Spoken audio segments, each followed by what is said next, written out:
He was all of 24 years old, had his entire life and career ahead of him, but it all met with a dreadful end yesterday when Ashok Pal, a final year MBBS student of the Vasantrao Naik Government Medical College and Hospital at Yavatmal in Maharashtra, was allegedly murdered.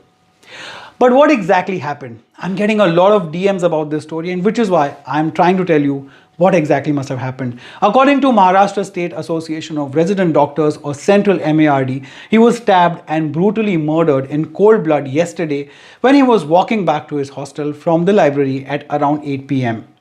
They claim if proper security was provided by the college administration, Ashok would have been alive. Demanding immediate justice for Ashok, they have asked for adequate measures for hostile environment in medical colleges across the state. Now, the doctors from the MARD have launched agitation in the college premises demanding detailed investigation into this incident that has shocked the entire college and the state, including the motive of this attack, which is still shrouded in mystery. The murder, of course, led to the agitation by the doctors at the college campus, but it also forced the college's dean, Dr. Milind Kamble, to resign from the post. Now, the MARD president of the college, Dr. Anup Saha, said another incident had taken place some 2 months ago, wherein some outsiders had barged into the girls' hostel and peed over there. When we objected, it led to a huge fight. We suspect the same people are behind this attack too. Anup Saha has said this on record.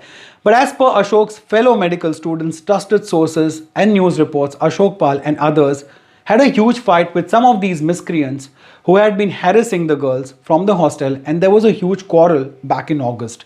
An FIR was also filed, but the issue was settled amicably back then. However, many believe that it was the same issue that eventually led to Ashok's killing.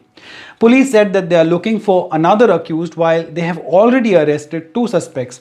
One is a 21-year-old Ashok Gofne and another one is a 24-year-old Tushar Nagdevte from Wagapur, which is around 500 kilometers away from the GMC Medical College. They were produced in the court and they have already been remanded to police custody until 15th of November. Ashok's uncle, who is a doctor himself, Sanjay Pal, has said Ashok was a dedicated student. He wanted to be a doctor to serve society. His father is an auto driver in Thane and his mother does odd jobs to support his studies. It was just a matter of few months till he completed the course. However, some reports also claim that his father died some 10 years back due to brain hemorrhage, and Ashok was the only one supporting his mother, who is a housewife, and he's also supporting his younger siblings. The son of late Vilasrao Deshmukh and the cabinet minister Amit Deshmukh has now taken a serious note of this incident, and he said that he has spoken with the SP and the district collector asking them to take action against the culprits.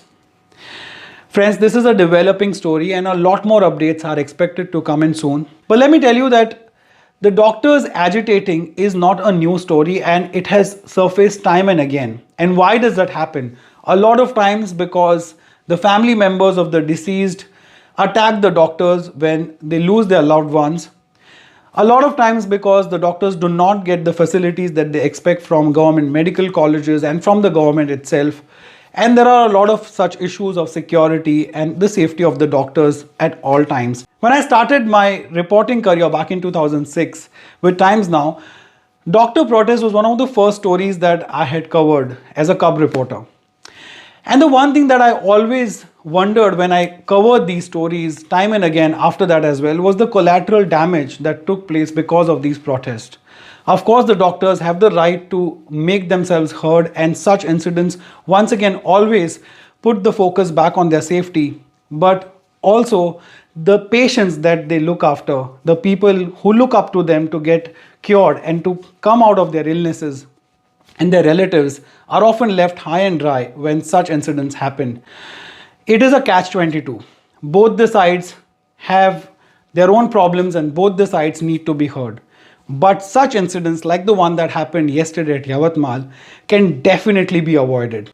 Some quarrel that happened a few months ago and a young doctor loses his life and career and his family loses all hope to live after that is just so unjust at so many levels. What are your thoughts on this story? Please let me know in the comment section. You can of course chat with me on Instagram and on Facebook. It's @ReviewRon. Like, share, subscribe, and of course hit the bell icon if you are subscribing to this particular channel. But even if you don't do any of these things, thank you so much for watching this one. Please take care of yourself and those around you. Jai Hind.